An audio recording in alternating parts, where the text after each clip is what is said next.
Jane Eyre by Charlotte Brontë. Chapter 2.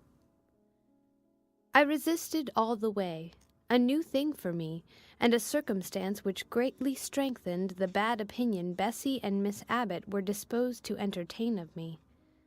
The fact is, I was a trifle beside myself, or rather out of myself, as the French would say. I was conscious that a moment's mutiny had already rendered me liable to strange penalties, and, like any other rebel slave, I felt resolved, in my desperation, to go all lengths. "Hold her arms, Miss Abbot, she's like a mad cat." For shame, cried the lady's maid. "What shocking conduct, Miss Eyre! To strike a young gentleman, your benefactress's son, your young master." "Master? How is he my master? Am I a servant?" "No, you are less than a servant, for you do nothing for your keep. There, sit down and think over your wickedness." They had got me by this time into the apartment indicated by Mrs. Reed, and had thrust me upon a stool. My impulse was to rise from it like a spring. Their two pair of hands arrested me instantly. "If you don't sit still, you must be tied down," said Bessie. "Miss Abbot, lend me your garters. She would break mine directly." Miss Abbot turned to divest a stout leg of the necessary ligature. This preparation for bonds, and the additional ignominy it inferred, took a little of the excitement out of me. "Don't take them off," I cried. "I will not stir." In guarantee whereof, I attached myself to my seat by my hands. "Mind you don't," said Bessie, and when she had ascertained that I was really subsiding, she loosened her hold of me. Then she and Mrs. Abbot stood with folded arms, looking darkly and doubtfully on my face, as incredulous of my sanity. "She never did so before," at last said Bessie, turning to the Abigail. "But it was always in her," was the reply. "I've told Mrs. often of my opinion about the child, and Mrs. agreed with me. She's an underhand little thing. I never saw a girl of her age with so much cover." Bessie answered not, but ere long, addressing me, she said, "You ought to be aware, miss, that you are under obligations to Mrs. Reed. She keeps you. If she were to turn you off, you would have to go to the poorhouse." I had nothing to say to these words. They were not new to me. My very first recollections of existence included hints of the same kind. This reproach of my dependence had become a vague sing-song in my ear, very painful and crushing, but only half intelligible. Miss Abbot joined in. "And you ought not to think yourself on an equality with the Mrs. Reed and Master Reed, because Mrs. kindly allows you to be brought up with them. They will have a great deal of money, and you will have none. It is your place to be humble, and to try to make yourself agreeable to them." "What we tell you is for your good," added Bessie, in no harsh voice. "You should try to be useful and pleasant, then. Perhaps you would have a home here. But if you become passionate and rude, Mrs. will send you away, I am sure." "Besides," said Miss Abbot, "God will punish her. He might strike her dead in the midst of her tantrums, and then where would she go? Come, Bessie, we will leave her. I wouldn't have her heart for anything. Say your prayers, Miss Eyre, when you are by yourself, for if you don't repent, something bad might be permitted to come down the chimney and fetch you away." They went, shutting the door and locking it behind them. The Red Room was a square chamber, very seldom slept in, I might say never. Indeed, unless when a chance influx of visitors at Gateshead Hall rendered it necessary to turn to account all the accommodation it contained, yet it was one of the largest and stateliest chambers in the mansion. A bed supported on massive pillars of mahogany, hung with curtains of deep red damask, stood out like a tabernacle in the center. The two large windows, with their blinds always drawn down, were half shrouded in festoons and falls of similar drapery. The carpet was red.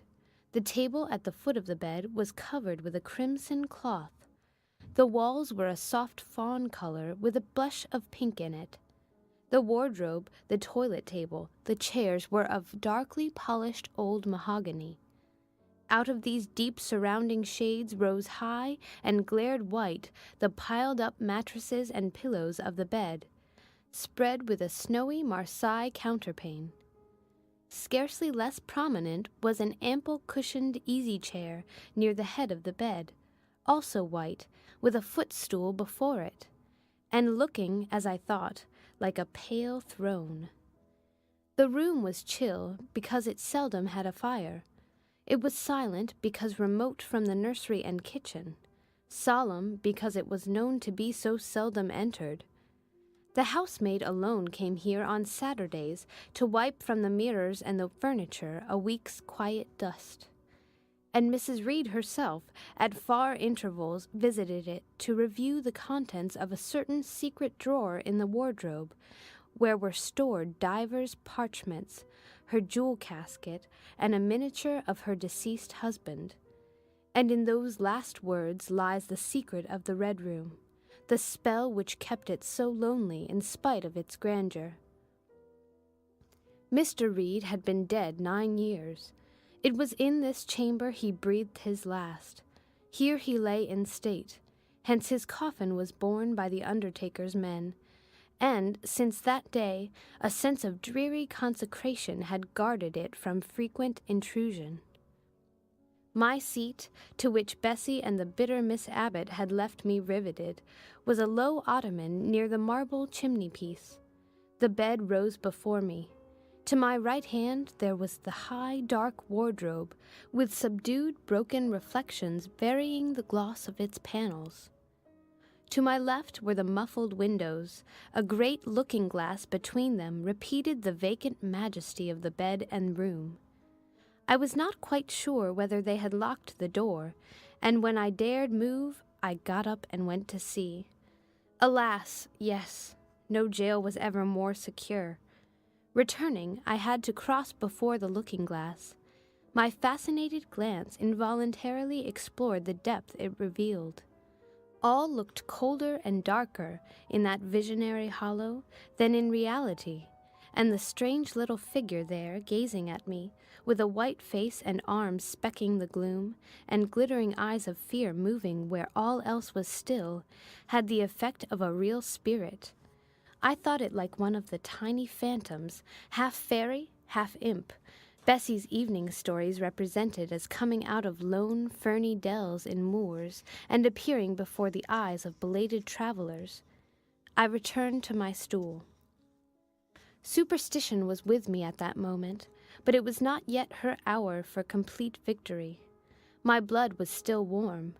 The mood of the revolted slave was still bracing me with its bitter vigor.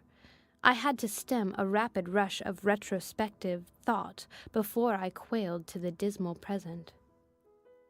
All John Reed's violent tyrannies, all his sister's proud indifference, all his mother's aversion, all the servants' partiality, turned up in my disturbed mind like a dark deposit in a turbid well.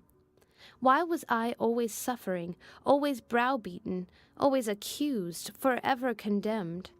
Why could I never please? Why was it useless to try to win anyone's favor? Eliza, who was headstrong and selfish, was respected. Georgiana, who had a spoiled temper, a very acrid spite, a captious and insolent carriage, was universally indulged. Her beauty, her pink cheeks and golden curls seemed to give delight to all who looked at her, and to purchase indemnity for every fault. John no one thwarted, much less punished, though he twisted the necks of the pigeons, killed the little pea-chicks, set the dogs at the sheep, stripped the hothouse vines of their fruit, and broke the buds off the choicest plants in the conservatory. He called his mother old girl, too. Sometimes reviled her for her dark skin, similar to his own, bluntly disregarded her wishes, not unfrequently tore and spoiled her silk attire, and he was still her own darling. I dared commit no fault. I strove to fulfill every duty, and I was termed naughty and tiresome, sullen and sneaking, from morning to noon and from noon to night. My head still ached and bled with the blow and fall I had received. No one had reproved John for wantonly striking me, and because I had turned against him to avert farther irrational violence, I was loaded with general opprobrium.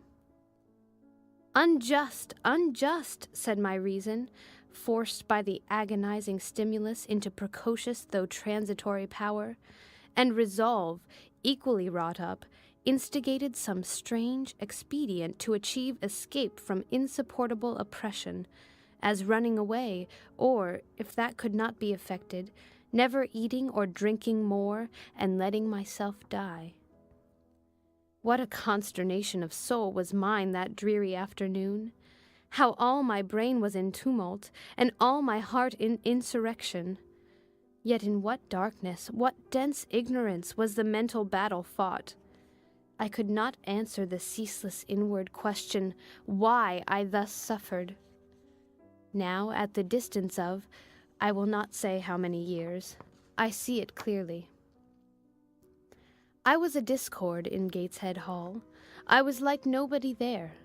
I had nothing in harmony with Mrs. Reed or her children, or her chosen vassalage. If they did not love me, in fact, as little did I love them. They were not bound to regard with affection a thing that could not sympathize with one amongst them, a heterogeneous thing, opposed to them in temperament, in capacity, in propensities, a useless thing, incapable of serving their interest or adding to their pleasure, a noxious thing, cherishing the germs of indignation at their treatment, of contempt of their judgment.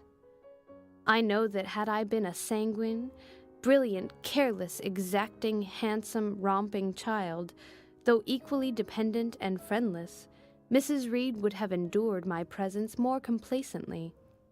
Her children would have entertained for me more of their cordiality of fellow-feeling. The servants would have been less prone to make me the scapegoat of the nursery. Daylight began to forsake the Red Room. It was past 4 o'clock, and the beclouded afternoon was tending to drear twilight. I heard the rain still beating continuously on the staircase window, and the wind howling in the grove behind the hall. I grew by degrees cold as a stone, and then my courage sank. My habitual mood of humiliation, self-doubt, forlorn depression, fell damp on the embers of my decaying ire. All said I was wicked, and perhaps I might be so. What thought had I been but just conceiving of starving myself to death? That certainly was a crime, and was I fit to die? Or was the vault under the chancel of Gateshead Church an inviting bourne? In such vault I had been told did Mr. Reed lie buried, and led by this thought to recall his idea, I dwelt on it with gathering dread.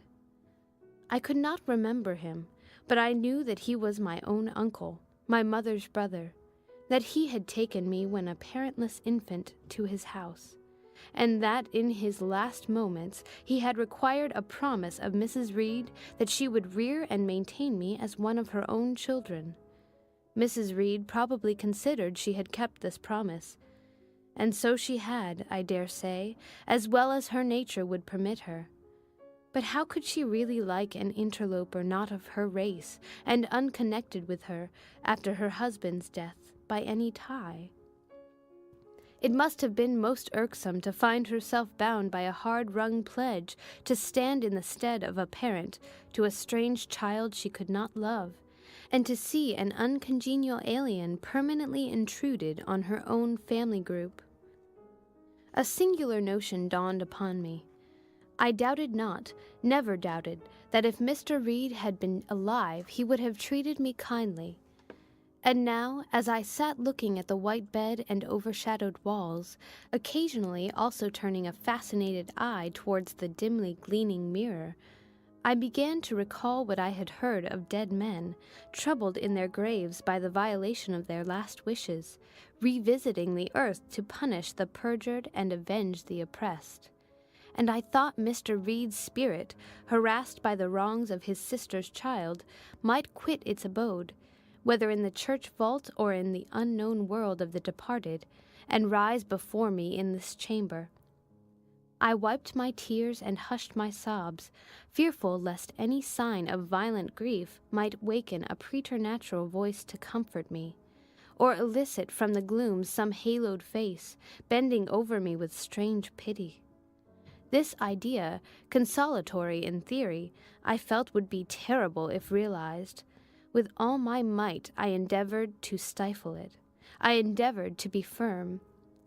Shaking my hair from my eyes, I lifted my head and tried to look boldly round the dark room. At this moment a light gleamed on the wall. Was it, I asked myself, a ray from the moon penetrating some aperture in the blind? No, moonlight was still, and this stirred. While I gazed, it glided up to the ceiling and quivered over my head. I can now conjecture readily that this streak of light was, in all likelihood, a gleam from a lantern carried by someone across the lawn. But then, prepared as my mind was for horror, shaken as my nerves were by agitation, I thought the swift darting beam was a herald of some coming vision from another world. My heart beat thick, my head grew hot. A sound filled my ears, which I deemed the rushing of wings. Something seemed near me.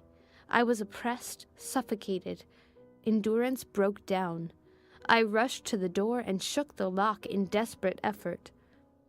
Steps came running along the outer passage. The key turned. Bessie and Abbot entered. "Miss Eyre, are you ill?" said Bessie. "What a dreadful noise! It went quite through me," exclaimed Abbot. "Take me out! Let me go into the nursery," was my cry. "What for? Are you hurt? Have you seen something?" again demanded Bessie. "Oh, I saw a light, and I thought a ghost would come." I had now got hold of Bessie's hand, and she did not snatch it from me. "She has screamed out on purpose," declared Abbot in some disgust. "And what a scream! If she had been in great pain, one would have excused it, but she only wanted to bring us all here. I know her naughty tricks." "What is all this?" demanded another voice peremptorily. And Mrs. Reed came along the corridor, her cap flying wide, her gown rustling stormily. "Abbot and Bessie, I believe I gave orders that Jane Eyre should be left in the Red Room till I came to her myself." "Miss Jane screamed so loud, ma'am," pleaded Bessie. "Let her go," was the only answer. "Loose Bessie's hand, child. You cannot succeed in getting out by these means, be assured. I abhor artifice, particularly in children. It is my duty to show you that tricks will not answer. You will now stay here an hour longer, and it is only on condition of perfect submission and stillness that I shall liberate you then." "Oh, aunt, have pity! Forgive me! I cannot endure it. Let me be punished some other way. I shall be killed if—" "Silence! This violence is all most repulsive." And so, no doubt, she felt it. I was a precocious actress in her eyes. She sincerely looked on me as a compound of virulent passions, mean spirit, and dangerous duplicity. Bessie and Abbot having retreated, Mrs. Reed, impatient of my now frantic anguish and wild sobs, abruptly thrust me back and locked me in, without farther parley. I heard her sweeping away, and soon after she was gone, I suppose I had a species of fit. Unconsciousness closed the scene. End of chapter. Read by Amanda Eland for Lit2Go.